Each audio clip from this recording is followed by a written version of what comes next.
Dans les livres des juges, nous lirons des textes, toujours dans Juge chapitre 16.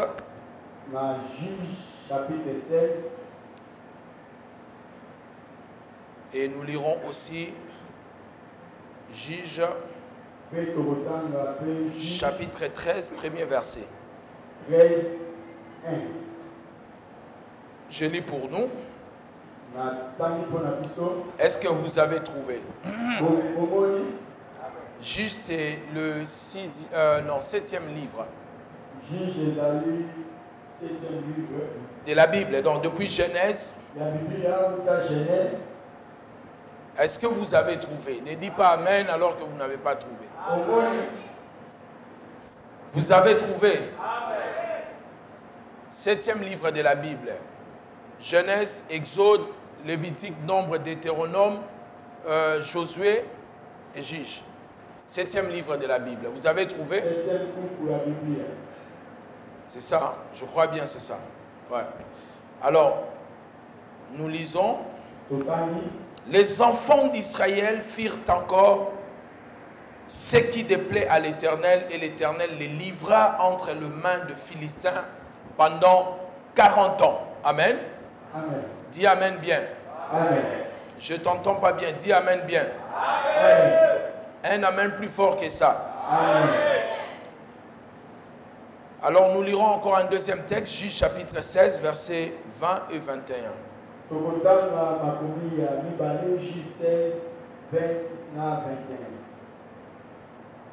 Elle dit alors, les Philistins sont sur toi, Samson. Et il se réveilla de son sommeil et dit, je m'en tirerai comme les autres fois et je me dégagerai. Il ne savait pas que l'Éternel s'était retiré de lui. Les Philistins les saisirent et lui crevèrent les yeux et ils les firent descendre à Gaza. Et les lièrent avec des chaînes d'airain, ils tournaient la meule dans la prison. Amen. Amen. Que Dieu nous bénisse, on acclame la parole du Seigneur. Je veux que tu acclames, je veux que tu t'élèves et tu acclames. Je ne veux pas que tu sois crispé, bouche un peu.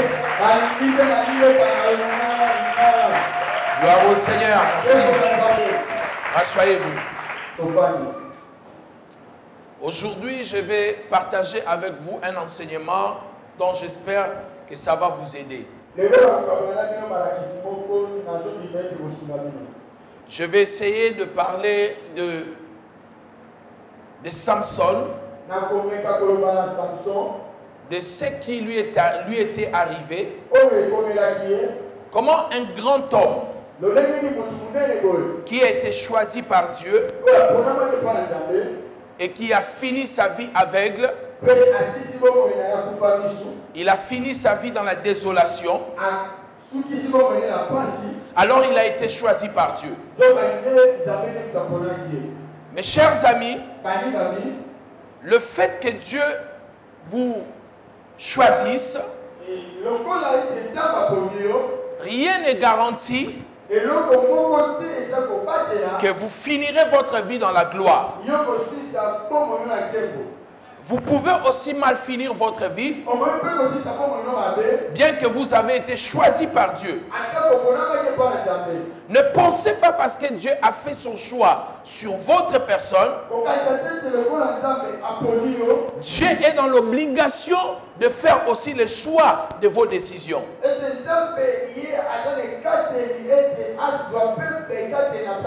Chaque être humain, il est responsable de ses décisions. Il est responsable de ses choix. L'une des choses que Dieu ne fera jamais, Dieu ne fera pas de choix à votre place. Il ne prendra jamais de décision à votre place. En lisant la Bible depuis Genèse jusqu'aujourd'hui, nulle part nous avons vu Dieu faire le choix à la place des hommes ou prendre des décisions à la place des hommes. Il dit dans sa parole, Je mets devant toi la vie et la mort. Choisis. Dieu te laisse la liberté de choisir. La différence entre l'être humain et un animal, c'est que l'animal n'a pas le choix, n'a pas de volonté. L'animal peut faire, ne peut pas. En fait, l'animal n'a pas le choix ou des décisions à prendre. Mais l'être humain peut faire le choix. Parmi les créatures que Dieu a créées, en partant par les anges jusqu'à tous les êtres humains, il n'y a que l'homme qui a le pouvoir, la capacité de faire le choix. Que Dieu a donné de faire le choix. Alors tout mauvais choix risque d'avoir des répercussions dans nos vies. Dieu ne peut pas choisir à votre place. Si Dieu choisissait à votre place, Dieu ne vous jugera plus. Parce que c'est lui qui vous a aidé à choisir. Donc il ne pourra jamais choisir pour vous. Et le dimanche, la loi de l'opposé veut dire, si quelque chose existe, c'est que son opposé existe aussi. S'il y a les devants, il y a aussi l'arrière. S'il y a la gauche, il y a aussi la droite. S'il y a le froid, il y a aussi le chaud. S'il y a la lumière, il y a aussi les ténèbres. S'il y a une femme, il y a aussi un homme. S'il y a les yin,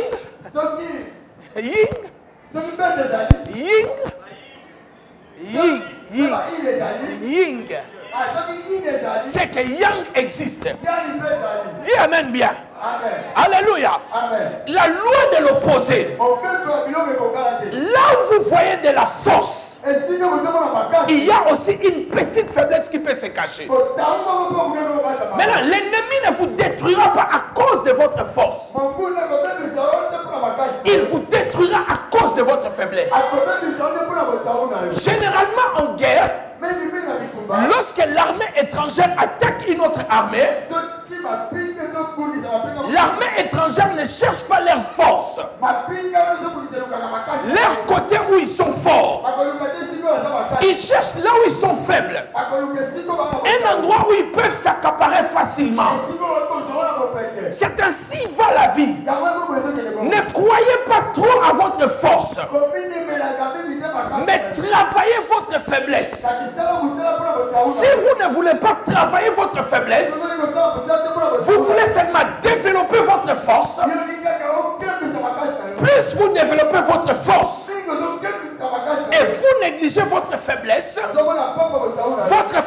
va aussi grandir. Samson avait la force de faire des choses terribles, mais il avait un problème de mauvais choix. La vie, mes chers amis, c'est une vie de choix. Tout mauvais choix te détruira. Cet homme qui était né d'une manière prophétique, Dieu avait parlé sur sa vie. On ne pouvait pas imaginer qu'un jour il allait finir sa vie comme un aveugle. Pourquoi il a fini sa vie comme un aveugle? Est-ce que c'est Dieu qui voulait le détruire? Ou c'est lui-même qui s'est détruit? C'est lui-même qui s'est détruit par les mauvais choix, par une faiblesse qui n'a pas voulu vaincre. Qu'est-ce que c'est une faiblesse? Une faiblesse, je vais vous donner la signification puis je vais expliquer. C'est une impuissance. C'est une impuissance de résister aux tentations, aux passions. La faiblesse, c'est une incapacité qu'une personne a de résister à la tentation et de résister à ses passions. Les deux choses que je viens de citer, la tentation et la passion, sont des choses dangereuses contre notre vie. Qu'est-ce que c'est une tentation? Une tentation tentation, c'est quelque chose que tu ne peux pas avoir. Mais tu désires l'avoir en sachant que ça va te détruire. Répète ce que je viens de dire. Répète.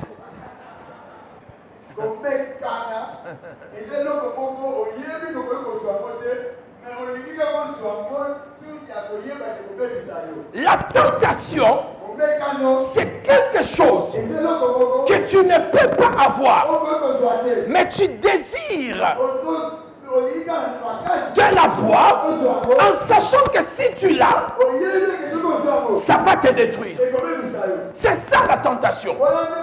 La tentation, c'est par exemple, je suis dans cette église, donc votre pasteur, je vois une sœur qui est là, je sais que je ne peux pas prendre cette sœur, mais je vais le prendre, en sachant qu'en prenant cette sœur, les répercussions seront très graves par rapport à l'église.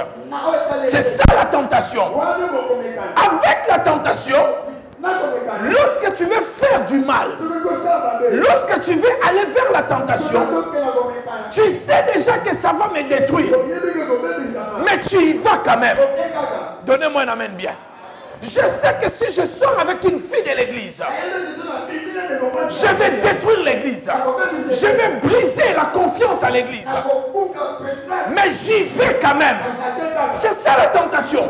La tentation, ce n'est pas quelque chose dont tu ne connais pas les répercussions. Mais tu connais les répercussions avant d'y aller. Maintenant, un homme averti, un homme qui est fort, lorsqu'il est en face de la tentation, qu'est-ce qu'il fait? Il a la puissance pour surmonter la tentation, pour ne pas aller vers la chose. Maintenant, celui qui est faible, il est impuissant d'aller vers la tentation. Il voit la tentation, il voit les dangers, il voit les risques, il connaît les répercussions, il sait ce qui va arriver quand les gens vont la prendre, mais il prend quand même les risques d'y aller. Pas parce qu'il est fait, c'est parce que sa nature est faible. Donnez-moi un amen bien. Je vais t'entendre bien. Un amen bien. Est-ce que tu commences maintenant à comprendre c'est quoi la faiblesse? Ça, je t'ai donné l'explication facile. Maintenant, commence à réfléchir combien de choses dont tu dis non, mais les 8 t'emportent quand même. Combien de fois tu as dit de non, mais les 8 t'ont emporté? C'est ça la faiblesse. La faiblesse, c'est l'incapacité de dire un non définitif sur quelque chose. Répète cela.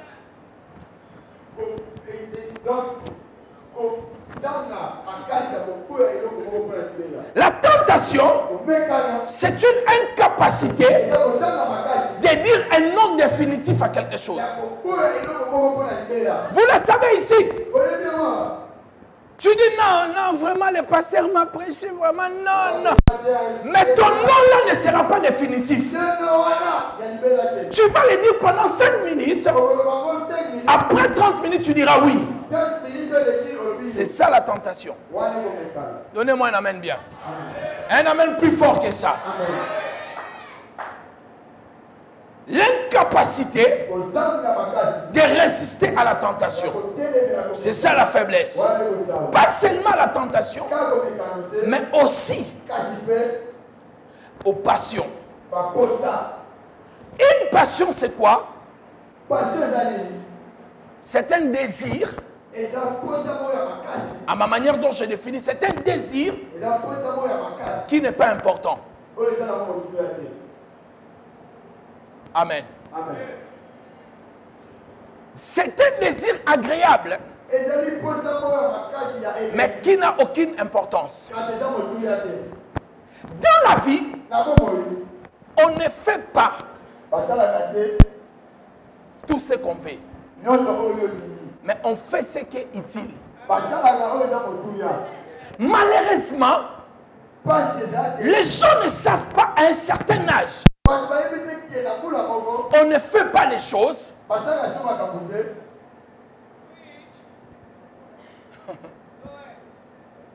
par passion. La passion dont je suis en train de parler, si c'est pas un rêve déterminé, mais la passion, un mauvais désir. Mais on fait des choses parce qu'elles sont utiles.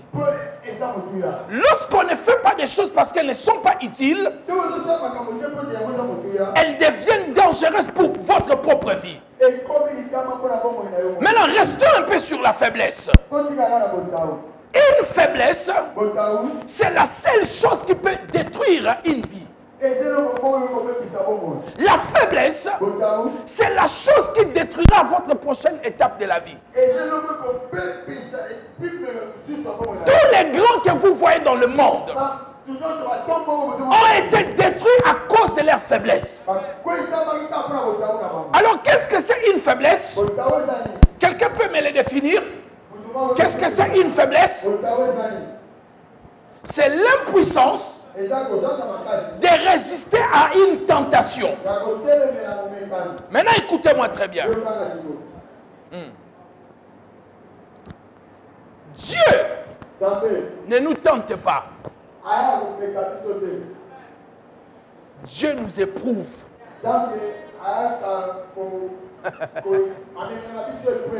Azangi Maloba. Dis ça en lingala. Dieu ne nous tente pas. Mais Dieu nous éprouve. Le diable, c'est lui qui vient avec la tentation. Mais Dieu éprouve notre foi. Toute tentation que tu verras dans ta vie, ne dis pas que ça vient de Dieu.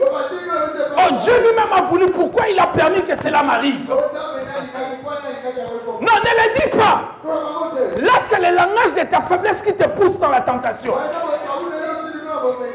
Lorsque tu vois la tentation, comprends que Dieu ne nous tente pas dans le mal. Mais Dieu éprouve notre foi. Dieu peut permettre une situation pour éprouver ta foi. Mais la tentation dans le mal vient toujours de l'ennemi. Alléluia. Alléluia. Alors si nous ne faisons pas attention, et bien aimés dans le Seigneur, la tentation va nous emporter et nous serons renversés et nous allons briser notre grande destinée que Dieu nous a donnée. Alors une dernière définition de la tentation, en fait de la faiblesse, et puis je vais maintenant vous expliquer. Je vais mettre quelques paroles de sagesse. Une faiblesse, c'est quelque chose que tu n'as pas d'emprise.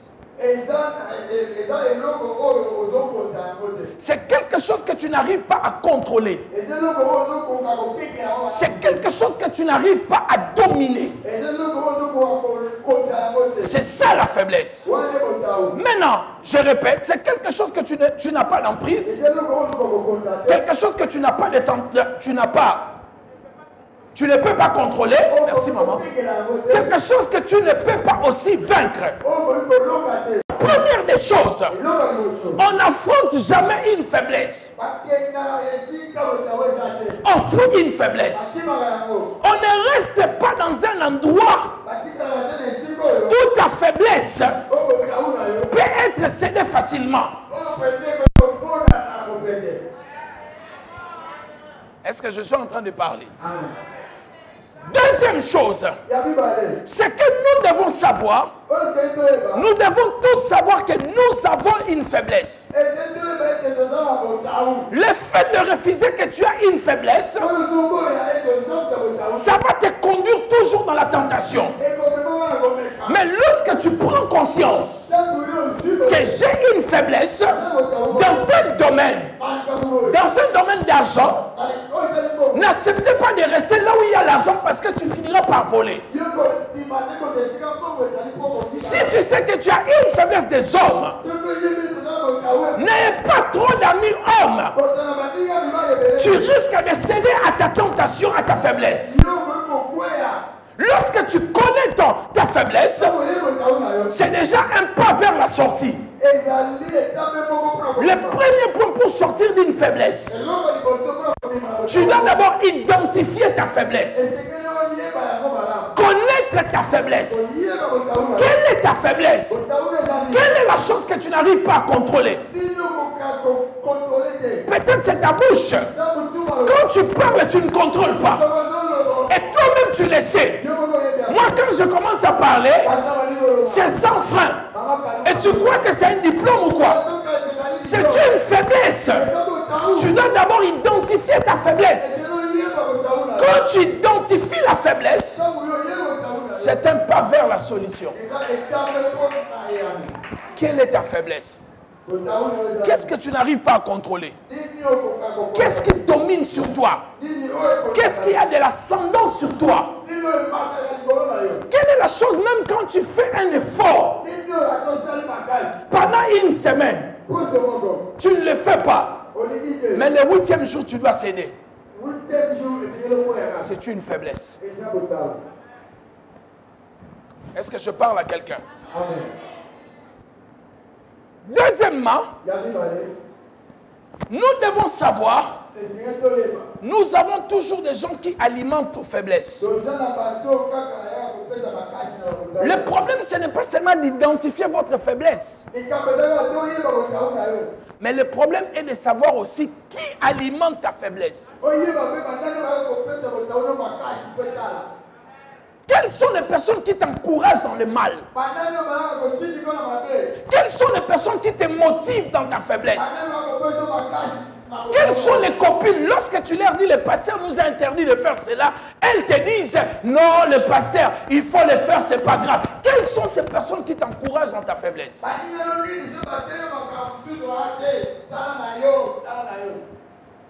Il faut identifier. Nous devons identifier toute personne qui alimente la faiblesse en nous.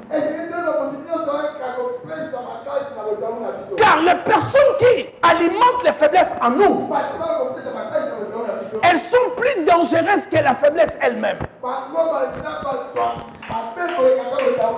Regardez-moi. Je suis faible.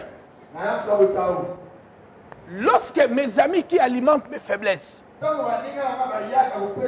ne sont pas là, je suis chez moi, je regarde la télé. Mais dès qu'ils arrivent, oh, mais toi tu es assis comme ça. Oh, allons-y. Oh, je n'ai pas d'argent. Moi-même, je vais te payer la bière. Moi-même, je vais te payer une pite. J'avais une faiblesse, mais qui n'était pas alimentée. J'étais tranquille chez moi.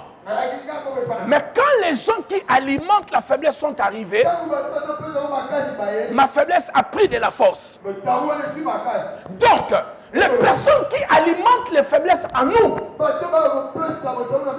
sont plus dangereuses que la faiblesse elle-même. Nous devons les connaître. Tu dois connaître les gens qui t'encouragent dans le mal. Tu dois les identifier. Pas seulement les identifier et les fuir et vous éloigner de ces personnes. Car ce sont les personnes qui vont vous détruire. Samson, son problème c'était le sexe féminin. Et c'est par là il est devenu aveugle. C'est comme ça qu'il a tout perdu de ce que Dieu avait préparé pour lui. Qu'est-ce qui prend de l'ascendant sur toi? Qu'est-ce qui te domine? Peut-être tu insultes facilement.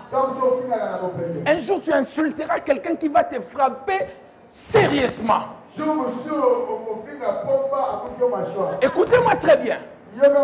Si tu ne veux pas apprendre de l'église et du pasteur, la vie elle-même va t'apprendre. Mais écoutez maintenant comment la vie apprend. La vie n'apprend jamais seulement la théorie. La vie apprend aussi la pratique au même moment. C'est-à-dire qu'ici on te dit ne provoque pas les gens. Un jour on risque de te frapper. On te donne seulement la théorie. Mais le jour la vie va t'apprendre. Tu commences à parler, on te frappe avec la pratique directement.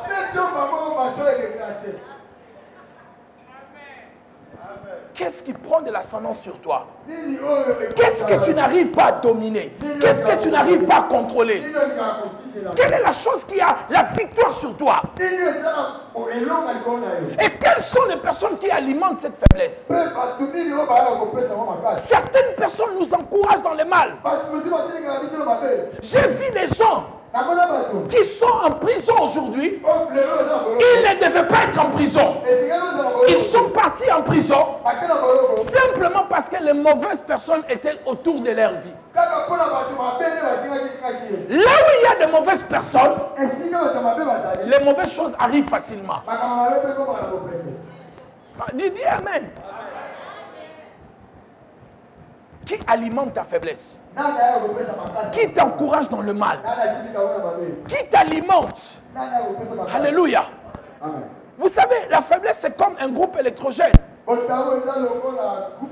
Les amis qui t'encouragent sont comme les carburants. Si vous mettez les carburants, mais le groupe peut fonctionner jusqu'à demain matin. Il y a des amis que vous devez refuser de le fréquenter. Il y a des gens que vous devez fuir dans votre vie. Comme on fuit de la peste. Si tu ne le fuis pas, ils finiront par vous détruire. Dis Amen bien. Troisième point, écrivez. Troisième point.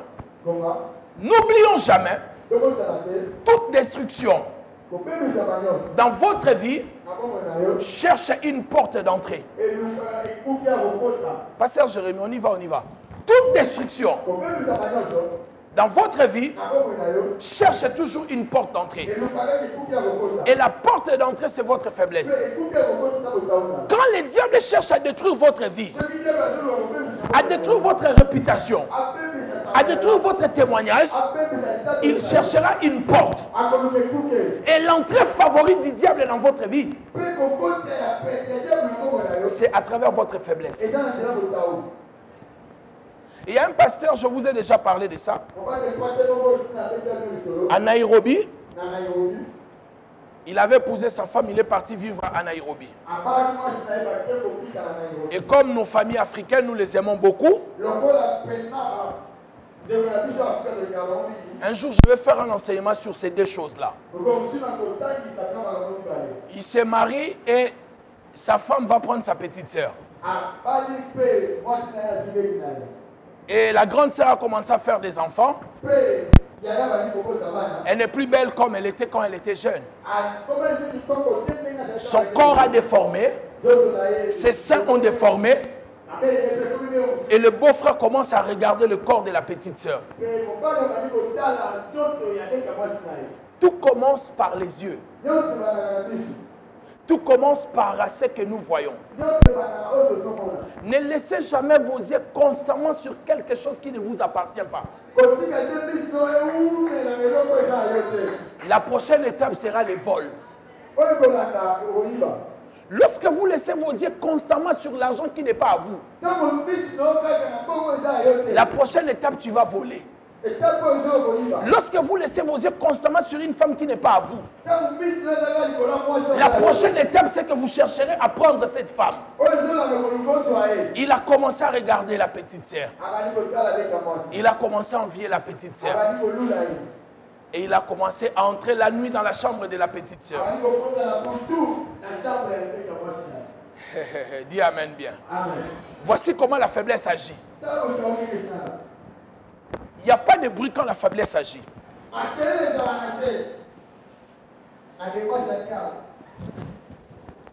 La faiblesse. C'est comme ça qu'elle te conduit. Elle n'aime pas de bruit quand elle te pousse dans le mal.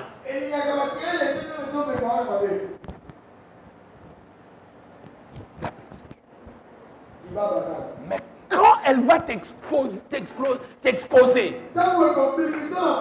elle va t'exposer avec beaucoup de bruit. Elle t'avait fait entrer en silence, mais elle te fera sortir avec des grands bruits. Dis amen bien. Lui qui est entré doucement, la petite sœur aussi a eu la grossesse. Comme la grossesse ne recule pas, ça vient devant, le ventre pousse. Le ventre pousse. Mais toi, tu es enceinte de qui? Tu ne sors pas, tu es toujours à la maison. Oh, je suis enceinte de papa. Quel papa? Vous savez comment maintenant vous devenez? Oh, mais moi, j'ai déjà parlé, non? Ah, tu as déjà parlé, non? Quand on t'interdisait, est-ce que tu écoutais?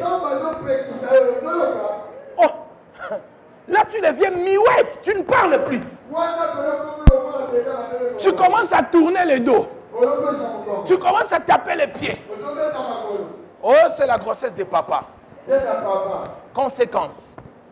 Conséquence. L'église a été fermée. Les gens sont partis. La famille divisée. La femme a pris les enfants et est partie. Et le pasteur est devenu errant. Tout cela, c'était une faiblesse. Mais s'il avait accepté de vaincre sa faiblesse, il n'allait pas arriver là. Ne jouez pas avec votre faiblesse. La chose, la faiblesse, on ne joue pas avec la faiblesse. Quand tu sens que cette chose-là commence à me dominer, commence à me mater, à monter sur moi, je n'arrive plus à la contrôler, c'est le moment de fuir sans négociation. Dis amen bien. Amen. Alléluia. Donnez-moi un amen bien. Amen. On va aller rapidement pour clôturer. Dis amen, amen. Quatrièmement, si vous ne combattez pas votre faiblesse, donnez-moi un amen bien. Amen. Il est important de combattre sa faiblesse dès le bas âge. Car le diable passera toujours à travers votre faiblesse. Cinquièmement, la faiblesse te frappera toujours au sommet de la montagne.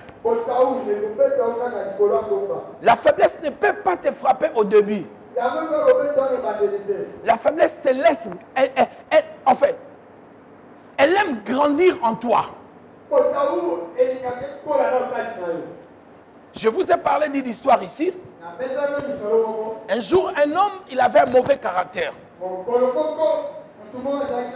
Son père lui a dit, mon fils, tu dois changer. L'enfant a dit à son papa, je vais changer. Quand j'aurai, dans 10 ans, 15 ans, j'aurai 35 ans, je changerai. Son père lui a dit, change. L'enfant a dit, quand j'aurai 35 ans, je vais changer. Et son père lui a dit, va enlever la fleur là avec ton doigt. Il est venu. Je peux vous le démontrer comment c'était. Viens, Kyria, viens. Rapidement, viens, Kyria. Regardez, c'est que son père lui demande. Regardez-moi. Enlève-moi une fleur ici avec ton doigt. Voilà, c'est sorti. Et son père lui a dit, maintenant, enlève-moi l'arbre avec un doigt. Essaye d'enlever tout ça avec ton doigt. Elle a dit quoi? Elle ne saura pas. Merci. Pourquoi elle ne saura pas? Elle a dit la vérité. Et le papa de ce monsieur a dit à son fils, il y a des choses, au début tu peux le faire avec un doigt. Mais quand ça prend des racines, comme tu viens de le dire, tu ne pourras plus t'en débarrasser. Qu'est-ce qui est en train de grandir en toi? Quelle est la faiblesse qui est en train de grandir en toi? Tu parles du mal aux gens, ça continue tous les jours. Tu ne sais pas parler aux gens, ça pousse tous les jours. Tu es insolent et insolente, ça grandit tous les jours. Tu prêtes de l'argent chez les gens, tu ne payes pas, ça grandit tous les jours. C'est une faiblesse qui va t'amener en prison. Et c'est en prison que tu vas apprendre. Dis Amen bien. Allons-y rapidement, je vais finir. Votre faiblesse vous éloignerez toujours de bonnes personnes et vous rapprocherez de mauvaises personnes. Toutes les bonnes personnes que tu as perdues dans ta vie, c'était à cause de ta faiblesse. Donc si on t'amène quelque part, il faut que tu crées des problèmes. On t'amène dans une famille, il faut que tu laisses un problème. Toutes les bonnes personnes que Dieu t'a données, tu les as toutes perdues à cause de ta faiblesse. Travaillez votre faiblesse. Septièmement, ne vous plaignez jamais d'une faiblesse que vous ne voulez pas vaincre. Le dernier point dont je vais vous parler, c'est la conclusion de notre message.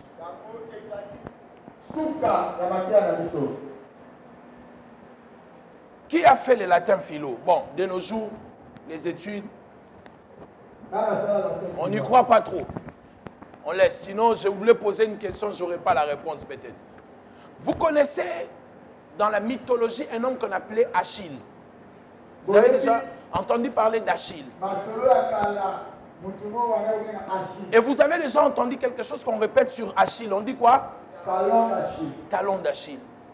Et Achille, lorsqu'il était né, d'après la mythologie, non. On dit que sa mère l'avait tenu au talon et elle avait plongé dans l'eau.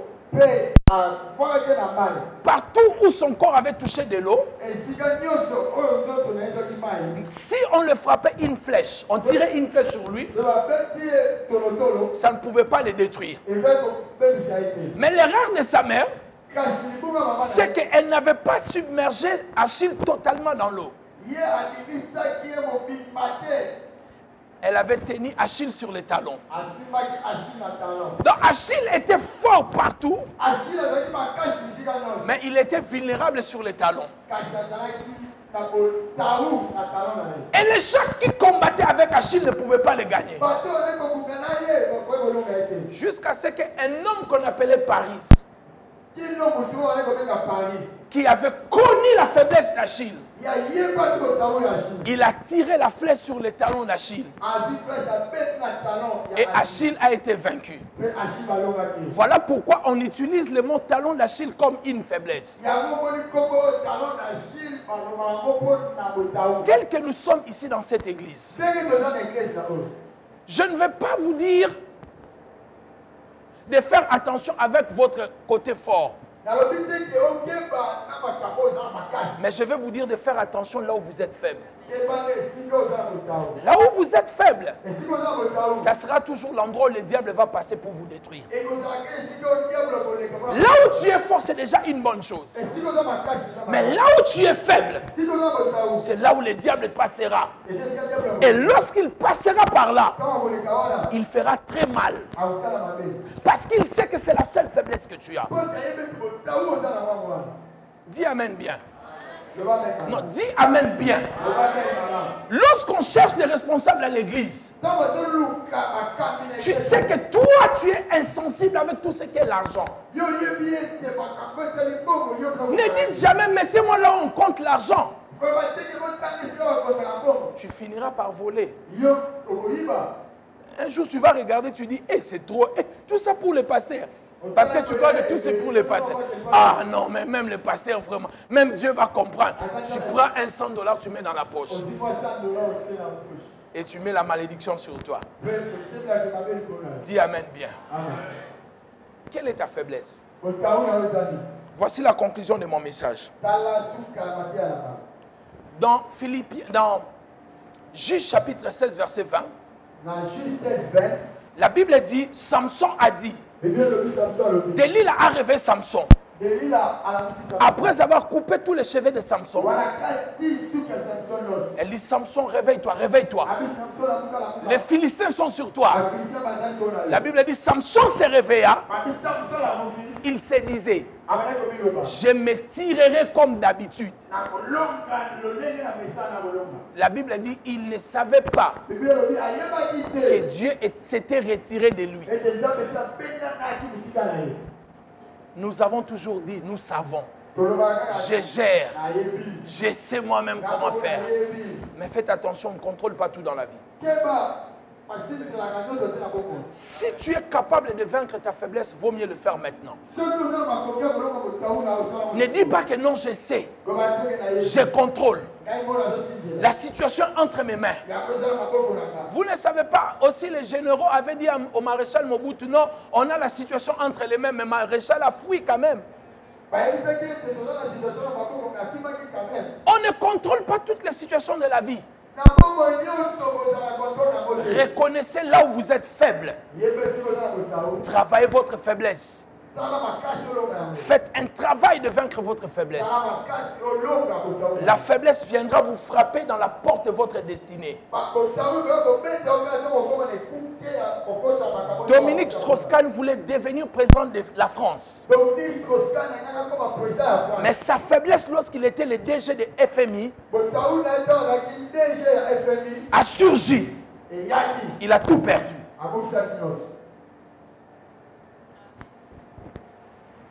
Moïse voulait entrer dans la terre promise.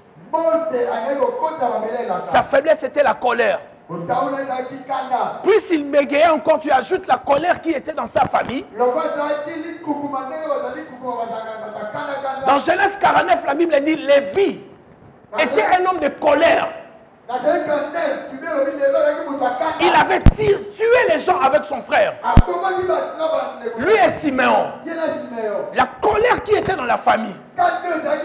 Moïse ne l'a pas vaincu. À la porte de sa destinée. À cause de la colère, il désobéit à Dieu. Tenons-nous debout, on va prier.